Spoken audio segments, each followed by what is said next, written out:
রাষ্ট্রীয় বিকাশ কেন্দ্র যে জন অভিযান কর্মসূচির ডাক দিয়েছে, মঙ্গলবার ছিল তার দ্বিতীয় দিন। এদিনের কর্মসূচিতে পথসভা অনুষ্ঠিত হয় পুরাতন মালদা শাহপুর শিব মন্দির এলাকায়। সংগঠনের চেয়ারম্যান বক্তব্যের মাধ্যমে তুলে ধরেন কর্মসূচির উদ্দেশ্য। এদিনের কর্মসূচিতে সাধারণ মানুষের উৎসাহ ছিল চোখে পড়ার মতো। গণস্বাক্ষর সংগ্রহ অভিযানের পাশাপাশি চলে অর্থ সংগ্রহ অভিযান।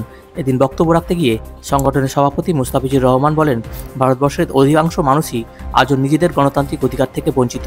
তাই সকল মানুষকে সচেতন করতেই এই অভিযানের ডাক দেওয়া হয়েছে।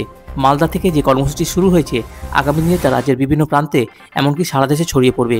এদিন সভাপতি নিজেই সাধারণ মানুষের কাছে গিয়ে কর্মসূচির বিভিন্ন উদ্দেশ্য তুলে ধরার পাশাপাশি অর্থ সংগ্রহ করেন। শিক্ষা, স্বাস্থ্য, কর্মসংস্থান, সামাজিক উন্নয়ন সংক্রান্ত 6টি কমিশন গঠনের দাবি তুলে শুরু হয়েছে জন অভিযান কর্মসূচি। দাবি তোলা হয়েছে প্রতিটি কমিশনে 10% জনপ্রতিনিধি রাখার।